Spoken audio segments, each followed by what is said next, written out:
Happy New Year and welcome to the Abundology podcast. My name is Renee Spears and I'm a spirit guide channeler and spiritual life and business mentor. And I help people be happy and attract more money, love, time, and joy in their lives. I'm coming to you from beautiful Bozeman, Montana, and this is the weekly energy update for the week of January 1st, 2023.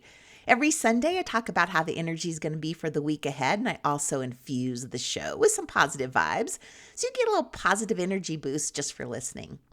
And I love this feeling at the beginning of the year when we have a clean slate, so to speak, and we're wondering what the next year has in store for us. So fortunately, numerology can give us a peek into what to expect this year. In Western numerology, all years have a number that tells us the theme or the energy of the year. So this special code or the vibrational code is called the universal year number.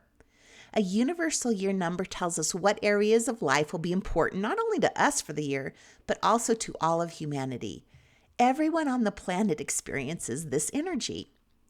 So to figure out this number, we simply add up all the numbers in a year. So in the case of 2023, we add up the 2, the 0, the 2, and the 3. And this adds up to 7, making 2023 a 7 universal year. So in numerology, years run in a 9-year cycle. And a 7-year asks us to look inward and realize how much we have changed since the start of that 9-year cycle. So the energy of 7 is all about diving inward. Its focus is on spiritual and personal growth and evolution. So this is an important year to take a collective pause as we prepare for a massive reset. So starting in 2024, we enter a 3-year push time of global transition and transformation. So next year is an 8-year where money and power take a front seat. Then in 2025 is when we finish up the 9-year cycle, and 2026 is we start a brand new cycle with a 1-year. But before all that, the 7 universal year prepares us so we're ready to make wise and spiritually mature decisions. So the energy of 7 asks us to go inward, to quiet down, to slow down, and to sit with ourselves. To study, analyze, ask questions, and peel our personal onions. So as we contemplate these bigger life questions, our shadows rise to the surface, both collectively and individually. And this gives us the opportunity to heal before we move forward. So this year we're working on our spiritual practices. This is a year of spiritual awakenings and learning to develop and trust your intuition. It's a year of purchasing self-help books. I probably haven't read a self-help book in the past 5 years, and I ordered 3 of them this week.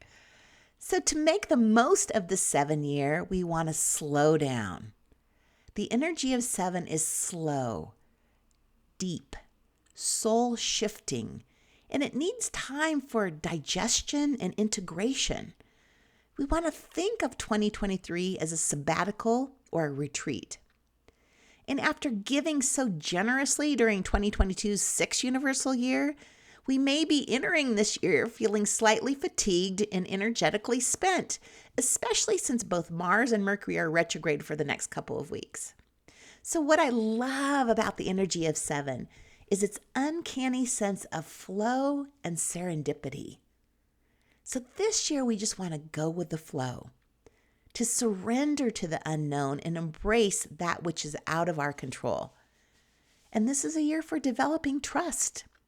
Trust in the universe, trust in flow, trust in yourself. So this 7-year is to ready ourselves for a period of major transformation, major transition, by doing some deep soul evolving healing. So in addition to the universal year, we have personal years too. So our personal year number explains the theme of our individual lives in 2023.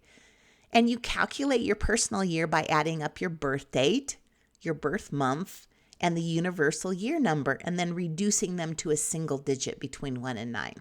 So for example, my birthday is June 9th, so I add 6 for June, 9 for the 9th, and then 7 for the universal year of 2023. So this adds up to 22, which then adds up to 4. So this is a 4-year for me. But if your numbers happen to add up to 11 and 22, these are master numbers and have additional meaning, which I'll explain in a second. So here's what to expect for your personal year. So if you're in a personal year 1, it's all about new beginnings, initiative, new goals, new ideas. You're starting a new 9-year cycle, and this year brings clarity and focus to what you want to accomplish in your new cycle. If it's a personal year 2 for you, that's all about cooperation and partnerships, patience. In a 2-year, you build and you strengthen bonds, partnerships, relationships, both business and personal. This is a great year and a great time to meet someone new. So marriage and new relationships happen this year. If you're a personal year 11, it's like a personal year 2, but you'll be extra sensitive with heightened intuition. So let your gut guide you. Trust your intuition. You get this master energy potential to really realize your dreams this year. Fabulous year for 11s. Personal year 3 is about self-expression, communication, creativity. This year you go deep into your subconscious and you express your deepest desires through your interaction with others, through travel and art. It's a great year to build a business, to launch a website, to write that book, all the stuff.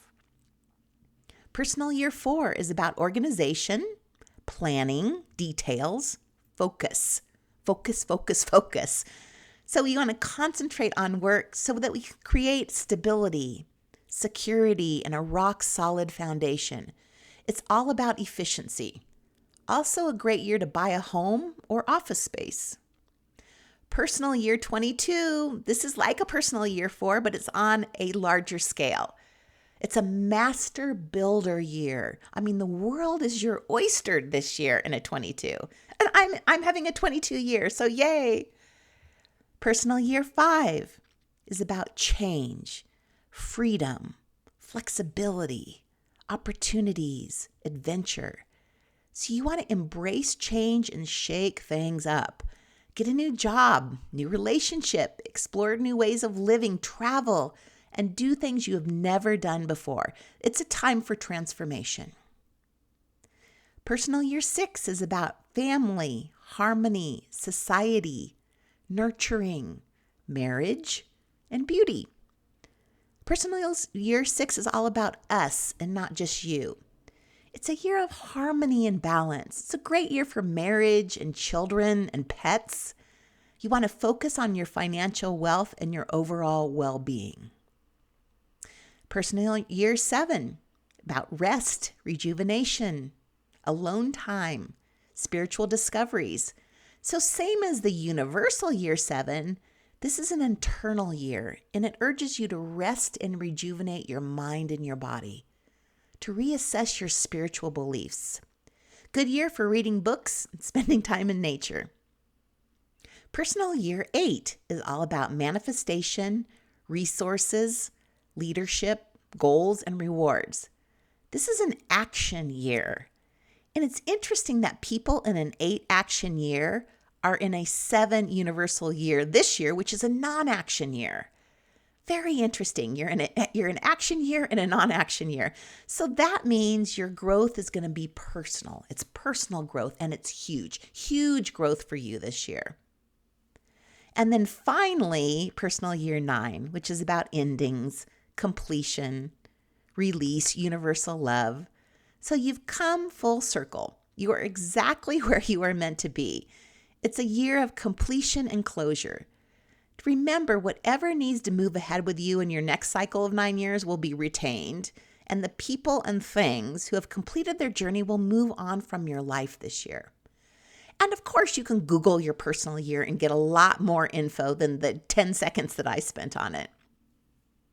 So this week on Friday the 6th, we have the first full moon of the year. This is the wolf moon, and it's in the sign of Cancer.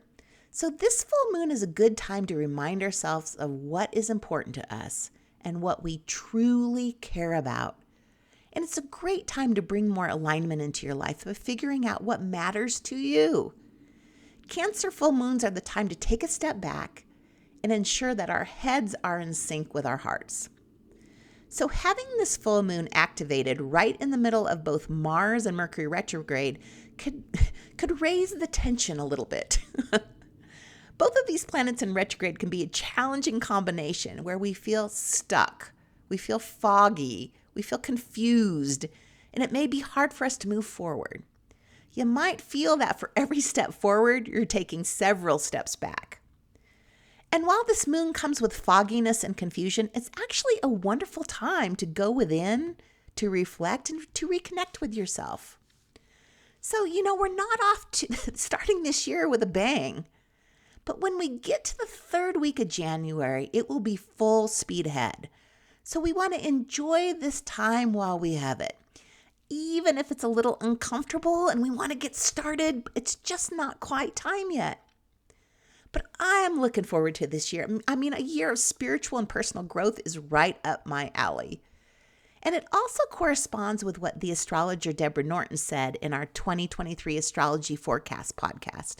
Deb says that when Saturn enters Pisces and Pluto enters Aquarius in March, we're going to feel these significant energy shifts happen. And this helps clarify our religious and our spiritual beliefs, and it leads to a collective spiritual awakening. So I am so here for that. So if you'd like to find out more about what 2023 has in store for you, this is the last week of my astrology and Abundology sale. You get an astrology chart reading with Deborah and an hour spirit guide channeling with me for only $200.